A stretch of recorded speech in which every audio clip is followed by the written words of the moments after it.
Hello students, आपके अपने YouTube channel total accountancy पर एक बार फिर स्वागत है। और इस वीडियो के अंदर हम लोग डिस्कस करने वाले हैं कि जो अपना सब्जेक्ट है व्यावसायिक सांख्यिकी या फिर बिजनेस स्टेटिक्स। तो इसके अंदर जो थ्योरी है, ठीक है, थ्योरी में कौन कौन से चैप्टर हैं जो इम्पोर्टेंट है और कहाँ कहाँ से थ्योरी के क्वेश्चन बन सकते हैं। तो ये वीडियो सिर्फ उन्हीं लोगों के लिए है जो स्टेटिक्स के अंदर ये समझना चाहते हैं कि कौन कौन से चैप्टर से एग्जाम के अंदर थ्योरी आ सकती है। तो वही हम लोग इस वीडियो के अंदर डिस्कस करने वाले हैं। तो चलिए स्टार्ट करते हैं। देखिए, मेरे पास जो बुक है वो है स्वाति पब्लिकेशन की। मैं आपको बताऊंगा स्वाति पब्लिकेशन के अकॉर्डिंग।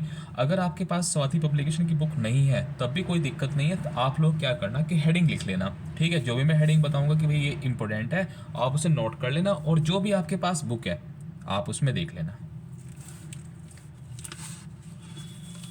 देखिए, सबसे पहले हम लोग चैप्टर नंबर 1 की बात करेंगे। चैप्टर नंबर 1 जिसका नाम है सांख्यिकी एक परिचय या इंट्रोडक्शन। इसमें क्या आ सकता है एग्जाम के अंदर? इसमें आ सकता है कि सांख्यिकी का अर्थ एवं परिभाषा, ठीक है। तो जो चैप्टर नंबर 1 है यही इंपॉर्टेंट है, सांख्यिकी का अर्थ एवं परिभाषा।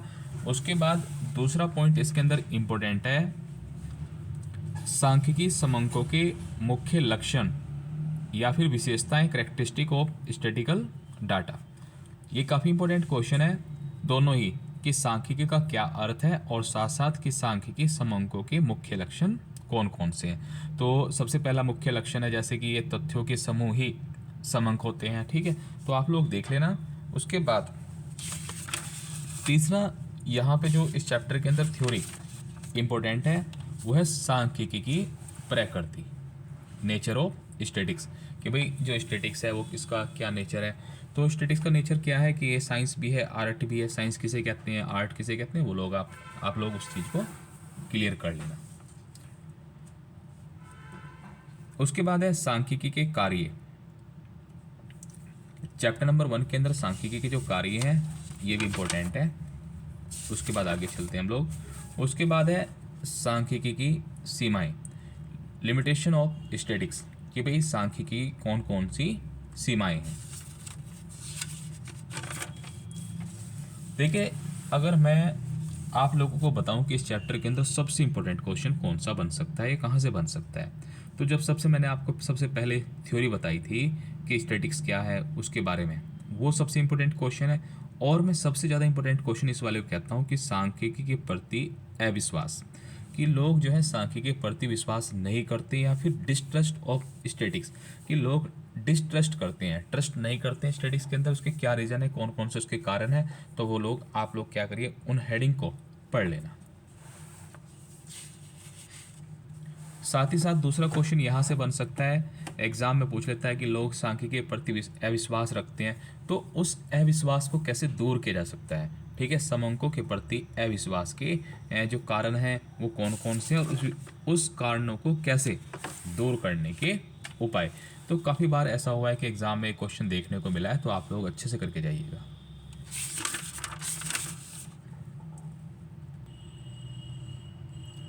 उसके बाद है चैप्टर नंबर 2। चैप्टर नंबर 2 का क्या नाम है, सांख्यिकीय अनुसंधान या फिर स्टैटिस्टिकल इन्वेस्टिगेशन और इंक्वायरी। तो इसके अंदर जो सबसे इंपॉर्टेंट थ्योरी रहने वाली है वो है सांख्यिकीय अनुसंधान का अर्थ, ठीक है। कि इसमें आप लोगों को यही पढ़ना है कि जो इन्वेस्टिगेशन है उसका क्या मीनिंग है। उसके बाद जो दूसरा क्वेश्चन है इस चैप्टर के अंदर वो है आदर्श सांख्यिकी इकाई की विशेषताएं। कि एक अच्छा स्टैटिक्स होने के लिए, ठीक है, एक अच्छी जो आदर्श है, आदर्श स्टैटिक्स किसे कहते हैं, तो इसके कुछ गुण हैं, आप लोग उन्हें पढ़ के जाइएगा। देखिए, चैप्टर नंबर 1 से एक क्वेश्चन जरूर आपको देखने को मिलेगा 100%। उसके बाद है चैप्टर नंबर 3। चैप्टर नंबर 3 आपका 100% एग्जाम में देखने को मिलेगा। यहाँ पे दो क्वेश्चन आपको पेपर में देखने को मिलेंगे, शॉर्ट और वेरी शॉर्ट, दोनों ही क्वेश्चन एग्जाम में आएंगे। तो सबसे पहले क्या क्वेश्चन आ सकता है, देखिए आप लोग बिल्कुल यहाँ पे 100% लिख लेना। ये क्वेश्चन आपको 100% पेपर में दिखाई देगा, ठीक है। कौन सा, कि समंकों के प्रकार। कि आपसे पूछा जाएगा कि समंकों के कौन कौन से प्रकार हैं, ठीक है। या फिर आपसे पूछेगा कि प्राथमिक समंक, प्राइमरी डाटा किसे कहते हैं, और द्वितीय समंक, सेकेंडरी डाटा किसे कहते हैं, या फिर सेकेंडरी डाटा प्राथमिक जो समंक है उसे कैसे इकट्ठा किया जा सकता है। तो ये क्वेश्चन 100% वालों में ऐसा कभी भी नहीं हुआ कि पेपर में ये क्वेश्चन ना आए, हमेशा पेपर में इसे शामिल किया गया है। तो जब भी आपका कोई भी एग्ज़ाम होगा तो ये क्वेश्चन आपको ज़रूर देखने को मिलेगा 100%। उसके बाद देखिए, अगर आप वो थ्योरी नहीं पढ़ना चाहते तो यहाँ से डिफरेंस भी पढ़ सकते हैं।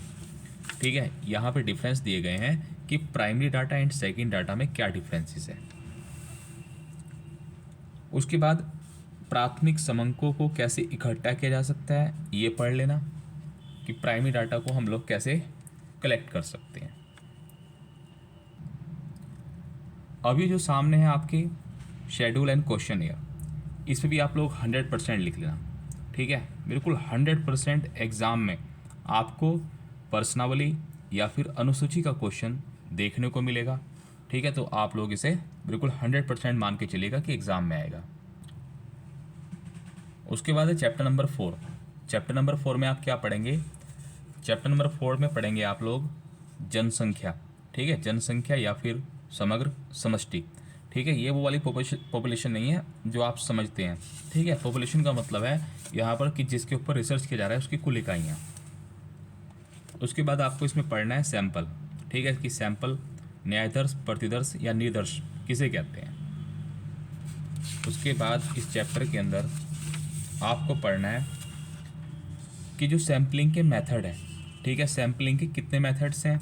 Random, non random. ठीक है, रैंडम सैम्पलिंग या नॉन रैंडम सैम्पलिंग, तो आप लोग यहाँ पर देखिएगा और बहुत अच्छे से लर्न करिएगा इन्हें। ये एग्ज़ाम में देखने को अक्सर मिल जाती है।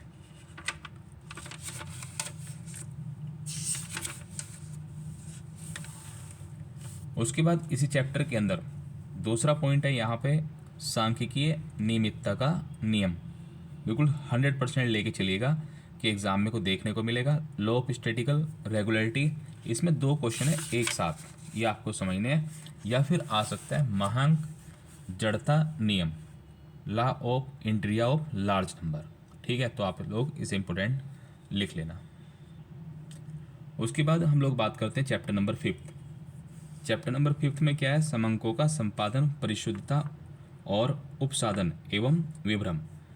तो इसमें जो इम्पोर्टेंट बनता है, देखिए थोड़ा सा जो इम्पोर्टेंट है वो है अप्रोक्सीमेशन या फिर उपसाधन। एक तो ये इम्पोर्टेंट है। दूसरा क्या है? सांख्यिकीय विभ्रम, स्टैटिकल एरर। उसके बाद आप लोग इस चैप्टर के अंदर यहाँ पे एक पॉइंट है कि हमारी जो एरर है वो 2 तरह की हैं, sampling error and non sampling error. तो ये आप लोगों को पढ़नी है, सैम्पलिंग एरर और नॉन सैम्पलिंग एरर।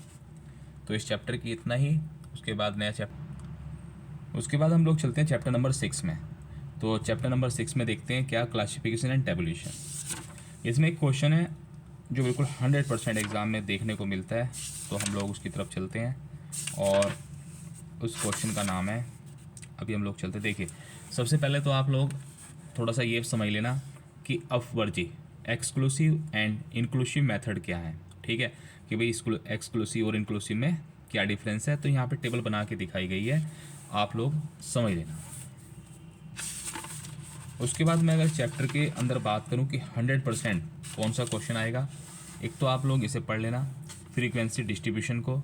सबसे इम्पोर्टेंट मैंने अभी तक बताया नहीं है, जो इस चैप्टर के अंदर सबसे इम्पोर्टेंट है वो है ये।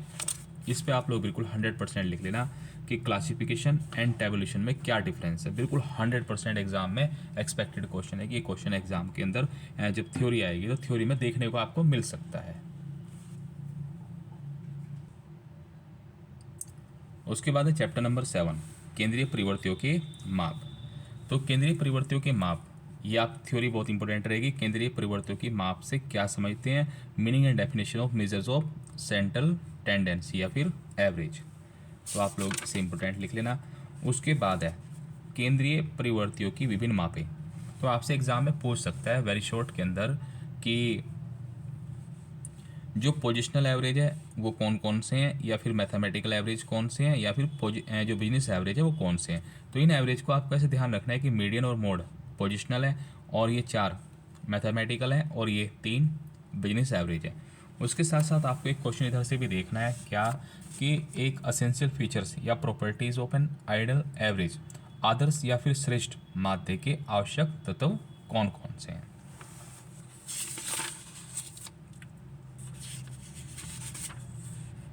उसके बाद आप लोगों को देखिए, मैं एक मोटी मोटी बात बताऊंगा कि जैसे अपना समांतर माध्य है, माध्यिका है, बहुलक है, तो ये जो तीन है, समांतर माध्य, ये हो गया, माध्यिका और बहुलक, इनके आपको क्या पढ़ने हैं, इनके जो लाभ हैं, ठीक है, इनके गुण और अवगुण दोनों पढ़ने हैं कि भाई इनके क्या क्या फ़ायदे हैं, ठीक है, और क्या इनके नुकसान हैं। जैसे यहाँ पे दे रखा है कि बहुलक के कुछ लाभ हैं, तो वो कौन कौन से लाभ हैं। बहुलक के दोष, कभी कभी ऐसा आता है एग्ज़ाम के अंदर क्वेश्चन कि जैसे शॉर्ट क्वेश्चन आएगा तो आपसे पूछेगा कि जो माध्यिका है, जो अपना मीडियन है, मीडियन के क्या मेरिट्स हैं एंड क्या डिमेरिट्स हैं। तो आप लोग 3 क्वेश्चन पक्के कर लेना, समांतर माध्य, arithmetical mean, median and mode, ठीक है, बहुलक जिसे हम लोग हिंदी में कहते हैं। तो आप लोग अगर 3 क्वेश्चनों को अच्छे से करेंगे तो आपको यहीं से क्वेश्चन मिल जाएगा।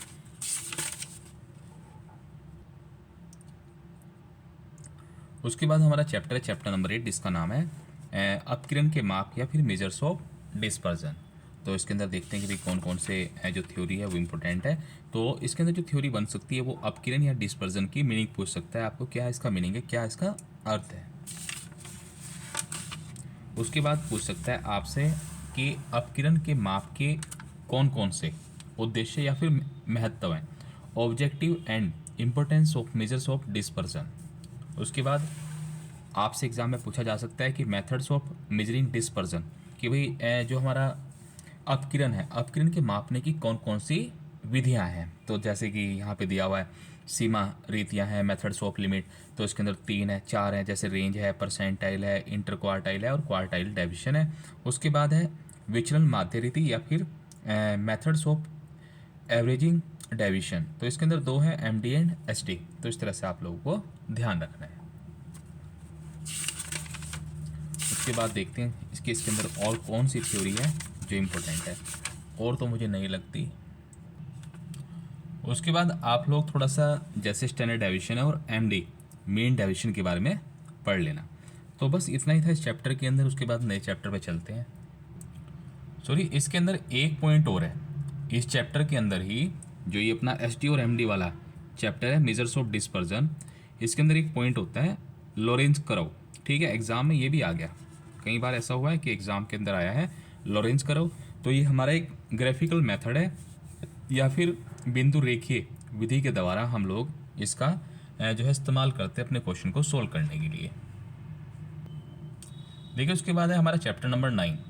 चैप्टर नंबर 9 क्या है, विषमता। तो हम लोग देखेंगे कि जो विषमता है, स्क्यूनेस, उसके अंदर कौन कौन से चैप्टर इंपॉर्टेंट है, या कौन सा पॉइंट इसके अंदर इंपॉर्टेंट रहेगा एग्जाम के पॉइंट ऑफ व्यू से। तो यहाँ पे देखते हैं विषमता का अर्थ एवं परिभाषा, meaning and definition of skewness. एक तो ये आपको अच्छे से रीड कर लेना है, ठीक है, ये पैराग्राफ। उसके बाद है कि विषमता की माप, ठीक है, कि विषमता को कैसे मापा जा सकता है। तो 2 तरीके हैं इसके, निष्पक्ष और सापेक्ष। उसके बाद आगे चलते हैं, इसमें एक थ्योरी और है लास्ट में।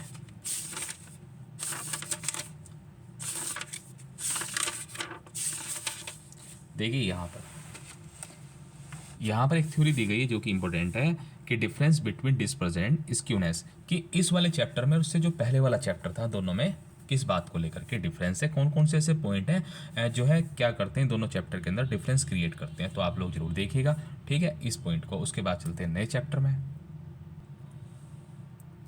देखिए आप लोग चैनल को जरूर सब्सक्राइब कीजिएगा, साथ साथ अपने जो फ्रेंड हैं उन्हें भी शेयर कीजिएगा, ताकि उन लोगों को भी इस चीज़ का बेनिफिट मिल सके। तो ज़्यादा से ज़्यादा आप लोग शेयर कीजिएगा और सब्सक्राइब करना मत भूलिएगा, ठीक है। उसके बाद हम लोग डिस्कस करते हैं चैप्टर नंबर 10।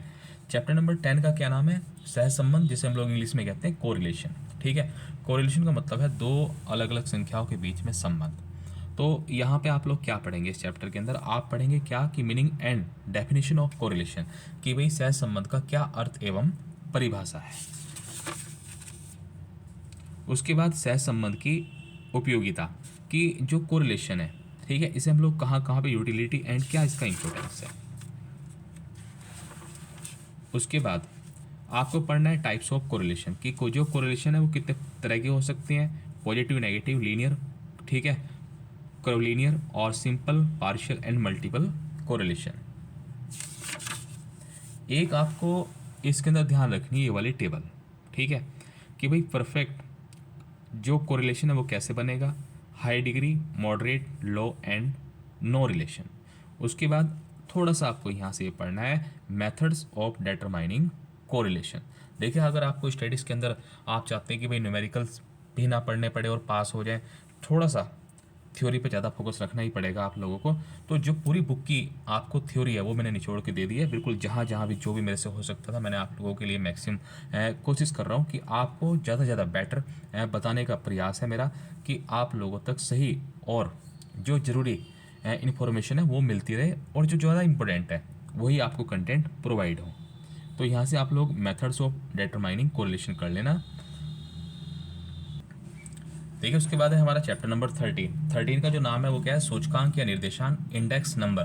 तो इसमें क्या है, सूचकांक या निर्देशांक का अर्थ, ठीक है। इस चैप्टर के अंदर सबसे पहला जो पॉइंट है मीनिंग ऑफ इंडेक्स नंबर, की भाई जो इंडेक्स नंबर है उसका क्या मीनिंग है, ये इसके अंदर इंपॉर्टेंट है। उसके बाद जो दूसरा पॉइंट है इस चैप्टर के अंदर इंपॉर्टेंट, वो है आपका निर्देशांकों का महत्व एवं उपयोगिता, importance and utility of index number.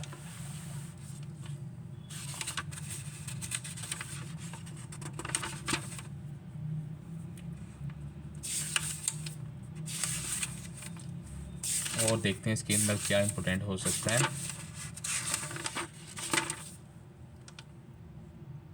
देखो, इंडेक्स जो नंबर था अभी हमने जो पढ़ा है उसके अंदर जो मैंने आपको बताया वो इंपॉर्टेंट था। साथ साथ जो अपना फिशर है, फिशर के फॉर्मूले भी आप लोग कर लेना, फिशर के जो फॉर्मूले हैं वो भी बहुत इंपॉर्टेंट है। उसके बाद चलते हैं चैप्टर नंबर 14, जो कि इस बुक का सबसे लास्ट चैप्टर है, जिसका नाम है एनालिसिस ऑफ टाइम सीरीज, काल श्रेणी का विश्लेषण। तो आप लोग क्या करेंगे इसके अंदर की सबसे पहले थ्योरी पढ़ेंगे, meaning and definition of time series, ठीक है, ये थ्योरी से बन सकती है। उसके बाद एग्जाम में दूसरा क्वेश्चन अगर इस चैप्टर से बात करें तो बन सकता है क्या, कि काल श्रेणी विश्लेषण का महत्व, कि हम लोग जो एनालिसिस करते हैं टाइम सीरीज की तो उसका क्या इंपॉर्टेंस है।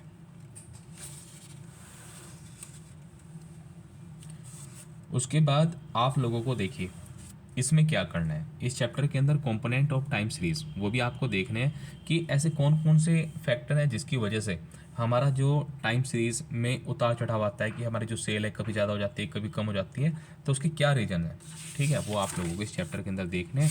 इससे ज़्यादा आपको देखने की ज़रूरत नहीं है, बस एक पॉइंट ये देख लेना आप लोग, क्या measurement of long term trend, कि भाई जो अपना ये चैप्टर है टाइम सीरीज, इसके अंदर कौन कौन से मेथड्स को हम लोग इस्तेमाल करते हैं, यूज़ करते हैं या फिर इनका प्रयोग किया जाता है। जैसे फ्री हैंड करो मेथड है, सेमी एवरेज है और मूविंग एवरेज है, मेथड ऑफ लिस्ट स्क्वायर। अगर एग्जाम में न्यूमेरिकल की बात करें तो न्यूमेरिकल यहाँ से बनेगा या फिर यहाँ से बनेगा। 15 नंबर का एक लॉन्ग क्वेश्चन आपको लिस्ट स्क्वायर का देखने को मिल सकता है, तो लिस्ट स्क्वायर का जो न्यूमेरिकल है वो जरूर करके जाइएगा। देखिए, मैंने ऑलरेडी आप लोगों के लिए जो न्यूमेरिकल की कि पूरी बुक के अंदर कौन कौन से ऐसे चैप्टर हैं जहाँ से न्यूमेरिकल एग्जाम में आ सकते हैं, तो मैं ऑलरेडी उस वीडियो को बना चुका हूँ। प्लेलिस्ट में आप जाएंगे स्टैटिक्स की और वहाँ पे आप लोग सर्च कर लेना, आपको मिल जाएगी कि पूरी बुक का सॉल्यूशन एक वीडियो में मैंने आपको प्रोवाइड करा दिया, कि पूरी बुक का सॉल्यूशन कि कौन कौन से चैप्टर इंपॉर्टेंट है, ठीक है। तो इस तरह से हमने जो पूरी बुक है उसकी इंपॉर्टेंट थ्योरी बता दी है। तो आई होप कि आपको वीडियो पसंद आई होगी। अगर आप उसके बाद भी आपका कोई कमेंट है, कोई डाउट है, तो आप हमें कमेंट करिएगा, ठीक है, और बताइएगा कि वीडियो कैसी लगी। और अगर आप लोग किसी और सब्जेक्ट की जानकारी चाहते हैं, देखिए इसके बाद हम लोग वीडियो फिर बनाएंगे और भी बनाएंगे स्टैटिक्स के ऊपर। तो हम लोग नेक्स्ट वीडियो में मिलते हैं और हम लोग क्या करेंगे कि स्टैटिक्स का जो प्रीवियस ईयर का पेपर है उसका सोल्यूशन आपको प्रोवाइड कराएंगे, ठीक है गाइज। तो वीडियो देखने के लिए धन्यवाद, चैनल को सब्सक्राइब जरूर कीजिएगा और साथ साथ अपने फ्रेंड के साथ शेयर कीजिएगा।